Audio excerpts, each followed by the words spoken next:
everybody. How are we? Oh, snap. I needed to get a little more lit in here this morning. I said, good morning, everybody. How are we? You made it. We made it here. I'm so excited to share with you today on this global theme of game. And before I do that, we're going to play a little game. This game requires 10 volunteers. Don't all raise your hands at once. I need 10 brave people. Thank you. 1, 2, come on up. 3, 4. Keep filling in for me while I grab these balloons and hand these to you. You're going to make a line in front. You're each going to have a balloon with a ping pong ball inside. You're thinking to yourself, what is this? But now you're paying attention, so that's awesome. All right, do we have 10 people? Almost? I have extra just in case. All right, we'll go with this. So as the game right now that we're getting ready to play, we're going to get our competitive juices flowing. And you're going to be able to, we need 2 more. Oh, nice. You're going to be able to really cheer for the person that you need 3 more. I love it. Everybody's like ready. You're going to cheer for the person that you want to win. And how do we win, really? You win by having some coaching. Does everybody have one? Need 1 more? Perfect. Okay, so here's what you're going to do. If you could hold this for me after I share with you. So what's going to happen is you're going to take your balloon, you're going to take 1 deep breath in, then you're going to take a deep breath out, and you're going to fill up your balloon halfway, flip it over, hold the bottom, and wait for the ping pong ball to drop. I will show you. Big breath in. I got skills. All right. I'm going to hold this balloon like this, pull it down, act like you've done it before. All right, and that's how we will begin the game. You'll begin that, and then I'll tell you the next step. So big breath in, big breath out. Look, you guys are so coachable. I love it. Squeeze. Turn it upside down. And wait for that ping pong ball to fall. Now, when I say go, it is your job in this competition to get the ping pong ball out of the bottom of the balloon as quickly as you can. All right? As quickly as you can. But here's the thing. You can only do it by applying pressure. You can't squeeze it or anything like that. You've got to apply pressure. A little tip, try squeezing from the top. And the ping pong ball should pop out. The winner is going to get a lovely gift card today from Ryan. So are we ready? Cheer for the person you want to win. So you got to pretend like this is a football game, not the Colts last season. But pretend it's a team you love, all right? On your mark, get set, go! Who's the winner? Casey, very nice. Keep working on it, keep pushing. Oh my gosh, this is kind of like giving birth. Push, push, push. Look at that. Oh, nice. Oh my gosh, your dreams are coming to pass. Very nice. Give it up. Give a round of applause for them. Very nice. Thank you. Thank you so much. We have our winner. Casey is the winner. Excellent job. This is an amazing exercise. It's literally like you just pushed out a baby. You're welcome, Creative Mornings. So I'm excited today to chat with you because the first thing that you should know is I am pretty tall, right? I'm kind of huge. Are there any other Amazonian women in the house? Raise your hand. Raise your long arms. Identify yourself, Amazons. You're the ones taking the shoes at Nordstrom's before I get there. So as the self-identified 50-foot woman of Indianapolis, I'm huge. I'm huge, right? And when you're a big lady, or tall, as we'll say, you get approached a lot. And I get approached usually with this question: do you play sports? And I go, why, yes, I did. I get excited, you know? They go, oh, you played basketball. I go, no, I played tennis. And every time, without fail, this is the response, usually from a man. Oh, I can beat you. I say, excuse me? They say, oh, no, I would take you down. My backhand is wicked awesome. And I'm like, huh? And I gracefully try to just back out of this situation with my big feet going backwards, my Bigfoot feet. And I just want to, hide. Because here's this guy talking trash to me about my game, my tennis game. I was a former professional tennis player. And the thing about it that he doesn't know is that if I stepped on that court, there's one certainty. There'd be one winner, and baby, there'd be one loser. And I guarantee you, without a shadow of a doubt, that winner would be me.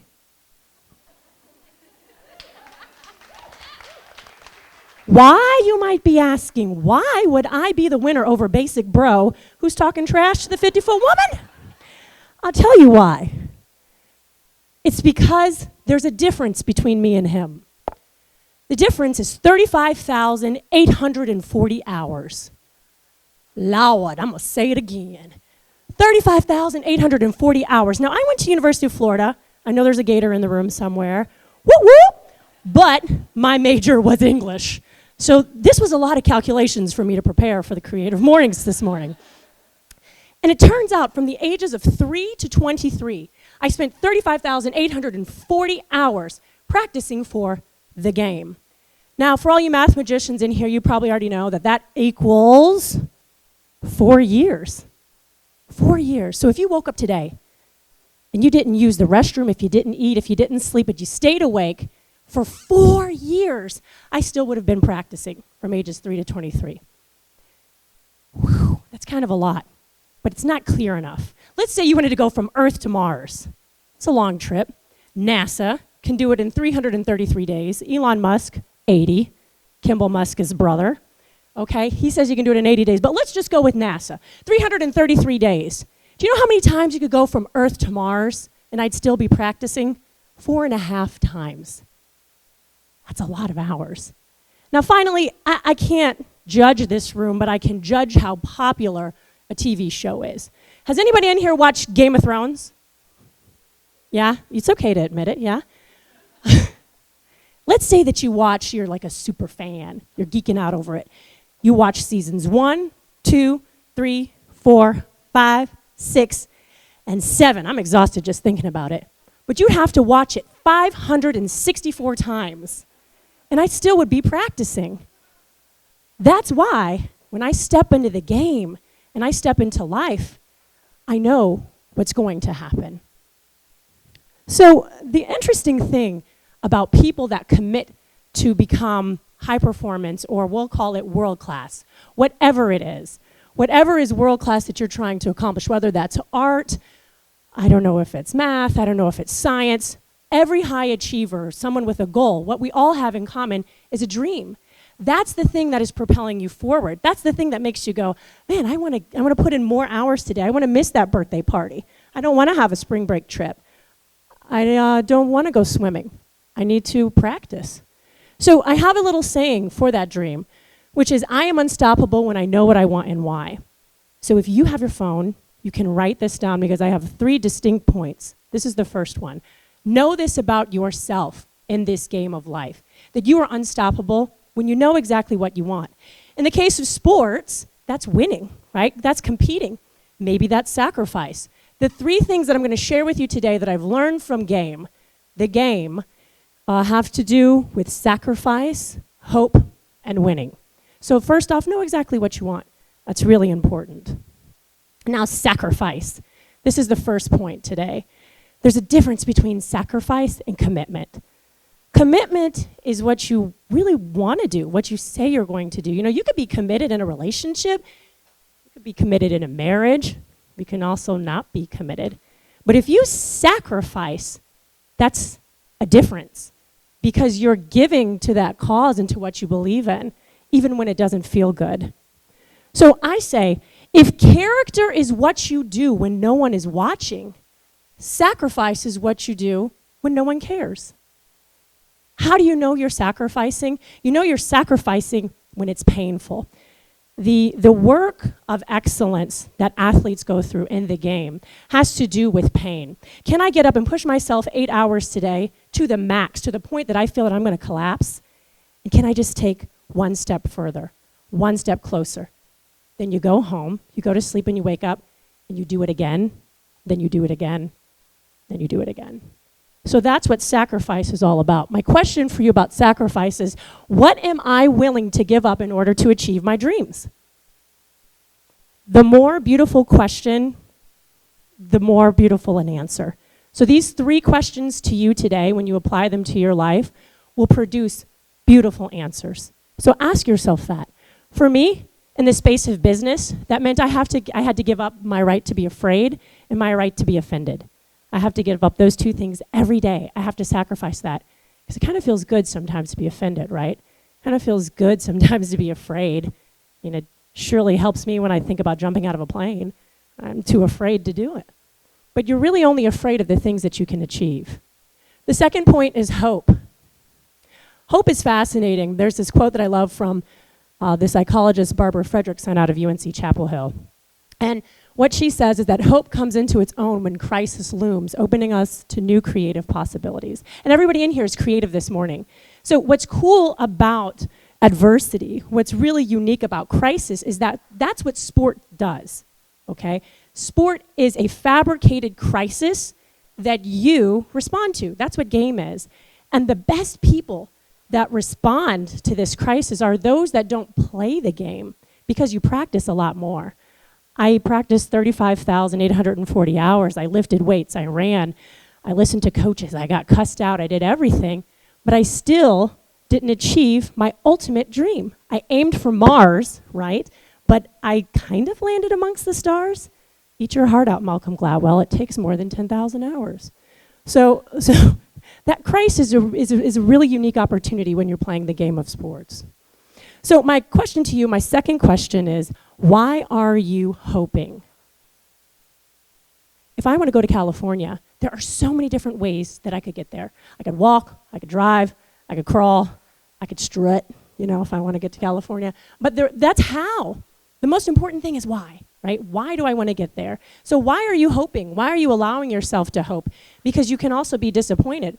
Dejection is the complete opposite of hope.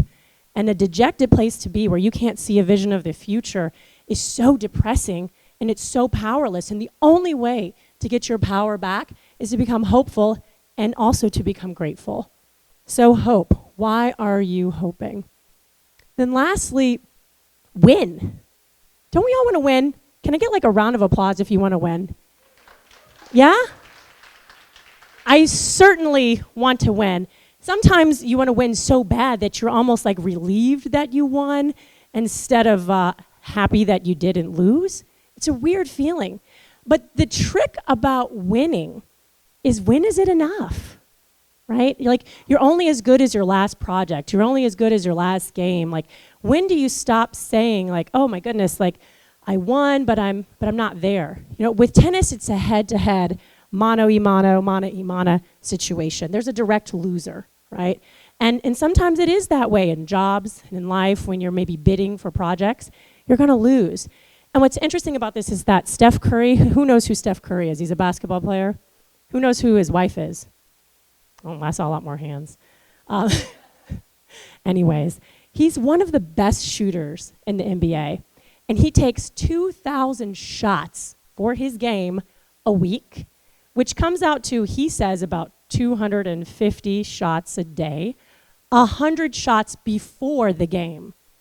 That's what it means to live your purpose and to live your game, because you're practicing more than you're competing. Does anybody know how many shots he made in a row out of 100? 77.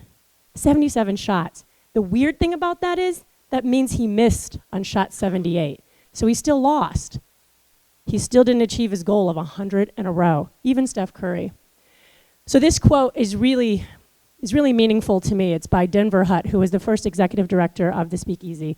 And it is, the losing season is still worth playing. And I think that's so true. Tennis, athletics, it's just a game.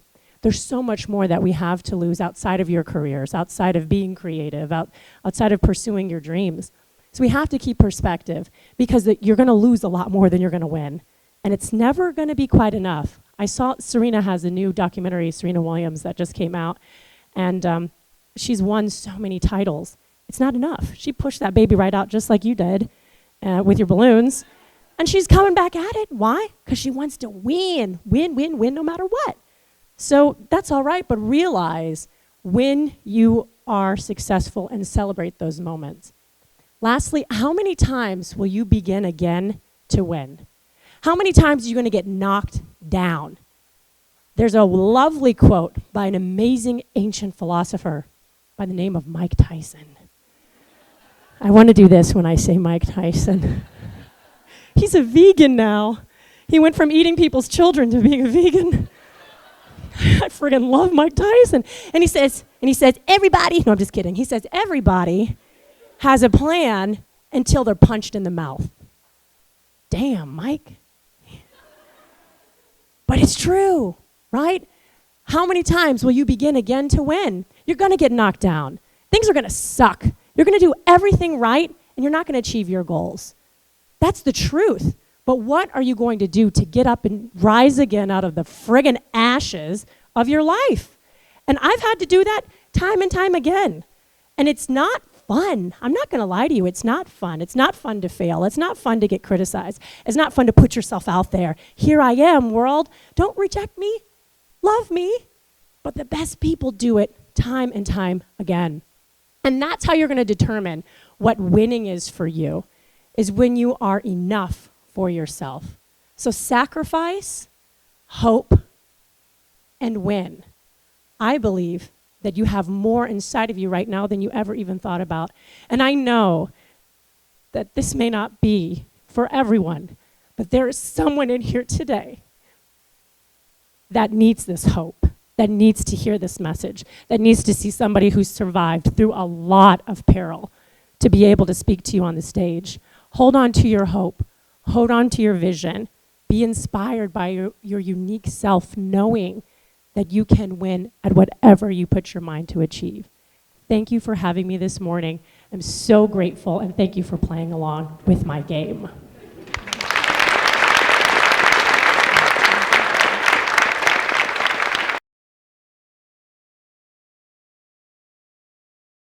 Oh man, my next 34,000 hours. I love the opportunity to serve and to connect people. So what that means in this room is that if you have anything that you're needing to connect with another person here in the city, feel free to reach out to me. I love serving people in that capacity. I can't guarantee that anything will happen, but I usually am able to introduce people that want and know what they want next in their life. So that's my thing. I love connecting people. I love serving people. And hopefully within my next 34,000 hours, my dream is to end hunger in our city. It's ridiculous to me that children are going to sleep hungry in Indianapolis, that food access is terrible, and that really, I believe that if it's man-made, then we can fix it.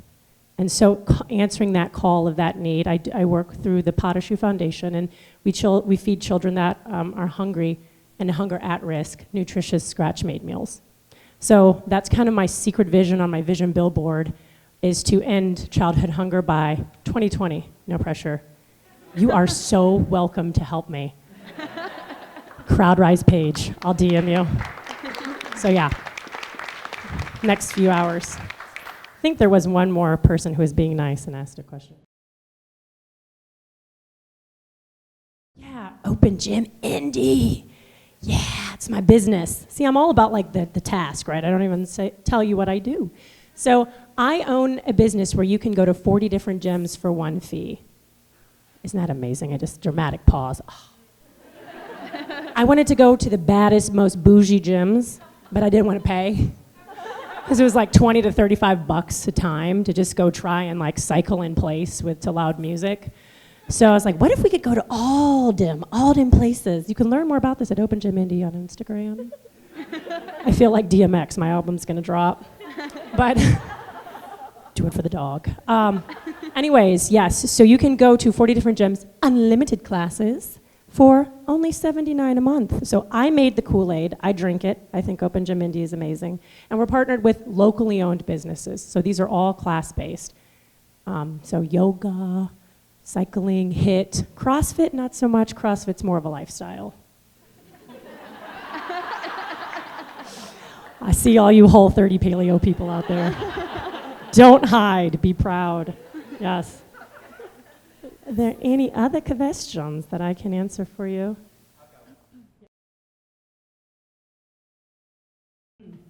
Ooh, man, It's a lot of reduction when you're so big. It's like, takes you down to size. For me, I would say that I've always identified as a person of multiple races because I'm wherever you come from. So some places, some people say, I'm not trying to offend anyone, mixed, mulatto, biracial, interracial, black and white. So that started from a very young age for me of being a, quote, hyphenated person, of being more than one thing. And because of that, now most people are, now that I'm a little older and had a little more jiggle, they're not noticing that I'm an athlete as much, unless they want to go down on a tennis court. But besides that, most of the time, no. I find the biggest, and I'm gonna get like 100 for real up in this mother brother right now. The most fascinating thing that I encounter that is an obstacle is the quote unquote insider culture that you hear to describe tech industries, venture capital, and private equity. So statistically speaking, less than 1% of venture money goes to people of color, and less than 10% of people in the private equity sphere are women. So it's like, bam, person of color, bam, woman, here I am, where's everybody else? You know, so that is a huge challenge because the reality of that lack of diversity or whatever you want to call it is that it's the final frontier of industry. It's like the tip of the spear of the future is tech, and that's what's leading it is a bit of a homogenous culture. So that's probably more of what I face day in and day out is realizing like, oh man, like not everybody looks like me. That's okay, but sometimes it gets a little lonesome. And I know that everybody gets lonesome, but in that specific sphere, I feel it. I feel it a lot more. Oh yeah, I got you. So my greatest strength is usually my greatest weakness as well, which is I am so honest. I'm like friggin' honest, right? So that's my strength and that's my weakness. As if you want to know how you really look in something or what I really think, don't X me. My brother's here, he can tell you. True. Pensively as he, yes, Jennifer, it's true. He's the youngest, he's survived me all these years, so thanks for being here, Daniel. But yeah, I would say my greatest strength is that I'm honest and that I'm strategic. What I'm working on right now is trying to figure out all of these skills that I've acquired, and you all as creatives, you're doing this yourself as well. Surely you're plugged in someplace that you're either overqualified for or that doesn't meet all the needs that you have. So you're kind of in this boat where you're like 1 foot in, 1 foot out. You're like all in and you're also planning your exit strategy at the same time. And I think that that's what a lot of people in the creative sphere and in the entrepreneur kind of culture are about. It's like, I love what I'm doing here, but what if there's more? You know, what if I could go out on my own and like really like hold that tightrope and walk at the same time? So I think that that's like for me, I'm trying to see like, is there a place within Indianapolis that my skills can serve people for greater impact as opposed to me just doing my own thing and going rogue? So that's, and also along the lines of weakness, not to just gloss over it, to like really tell you how much I suck in some places. I think what it's important to know about people that are high achievers, which whether you're in sports or not, is that they typically are terrible in 99% of the other things that they do. And that's because they are so pigeonholed and focused on one thing. Now those 35,840 hours from 3 to 23 years old, you know, let's say it was from like 10 to 23, instead of it being 35% of my life, it's over 60% of my life. I prepared like mathematically for you guys this morning. I barely know my phone number. So that's the thing, is that when you've been so focused on one thing that it doesn't work out, how do you begin again? How do you say, man, I started a business and maybe it's not going as fast as I wanted, or I started this position and I couldn't raise as much money as quickly as I want. How do you start that process over? So for me, my weakness is probably that I'm so focused, I'm so task-oriented that sometimes I need to say, hey, that was a win. Because I love coaching. I love getting honest feedback. if you didn't like it today, you can just wait a few minutes. They'll let me calm down, and then you can tell me, and then I'll be like, oh, you're so right. Why Indy? Well, my father was Mr. Basketball in 1978 from South Bend, LaSalle. Hey, yes. So when he said that, I told him we were moving back to Indianapolis, he was like, you're moving back to God's country. And I was like, does that mean you're moving to Indiana too? How much of a narcissist complex do we have, Dad? Interesting. So I moved here because I could say my family member got relocated, but I will tell you, it's because my husband was relocated here, and I don't think I was heavy with child at that point. I was getting ready to have the second human. So yeah, I was like, hey, you know what, let's move to Indianapolis. But I came to a Cafe Pas de Choux when I was here, and I was like, oh my God, I could be anywhere in the world right now. I love this place. And little did I know that I would end up starting my own business and being in front of you today. So I just love Indianapolis. I love our food. I love our culture. I love the willingness that people have to meet with you. They don't even know you. They could be like a CEO, and you just send them slide into their DM on LinkedIn, and they're like, yeah. I don't hear about that happening in Chicago. This is a AAA rated place to start a business. Indiana is. In Illinois, received an F, which Indiana's very proud of. There's actually a billboard that the IEDC put coming into Indiana that says, tired of Illinois yet? Are you Illinoised? There's another much more scandalous ad that they have that I learned about at a marketing connection. And this is so not PC. It's a billboard of a gentleman with a Indiana logo shirt on, and he's pulling his shirt back yeah. And on the shirt it says, do you find me fiscally attractive? I was like, we haven't seen your face. So I love Indiana, and I love Indianapolis. I currently live in Fishers. My house is for sale. $289.99, low price. And I'm looking to move to a part of Indianapolis that I feel a little more of my soul. I enjoy IKEA, but it's a lot of exercise. So, any other questions? Everyone's afraid to even itch their nose. Yes. Yeah, for sure. So, does anyone know who Tim Ferriss is? Gary V. Gary V. Gary. He always wants to talk to you and tell you you suck because you're awesome, and I can only take 30 seconds at a time of that. I'm like, this was my whole life growing up, come on, Gary. So Gary V and Tim Ferriss, why they're relative to my business is because they are really into passive income businesses, whether that's rental properties, something where you partner, you have an idea, and you say to yourself, I want to start a business. I don't have any capital. Like Mark Cuban says, don't go out and borrow a bunch of money. Just basically do the damn thing yourself, right? So that's why the Speakeasy is such an amazing space, co-working space, is because you can come here and you can have a business meeting where you're credible, as opposed to saying, let's meet at the Starbucks. And everyone's like, which one? You can come here and say, I'm a business owner. So I wanted to have a passive income business where I have this amazing thing that runs itself, and I do nothing. And I did it. I'm the best at doing nothing. Eek.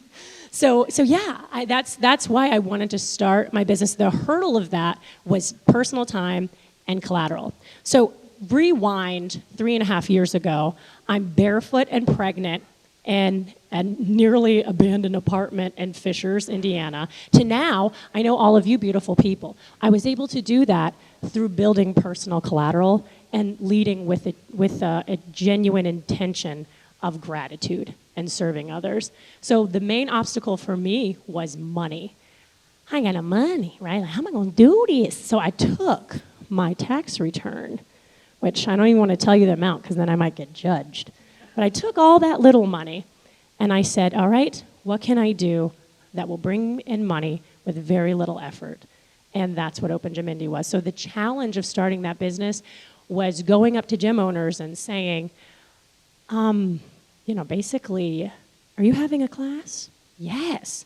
Is your class fully attended? No, right? Because most gym owners start their business on passion. If there's a space around that one person, they have 4 optimal opportunities to have more people in their doors. And so I pay them per person per class. And that's my business model, to fill their classes. And so those were the obstacles, was the time it took. I probably have been to every single significant gym and studio in central Indiana. So if you need any recommendations, I can tell you, to partner with them. So I had to partner with business owners. That was the challenge. Thank you. Give it up again.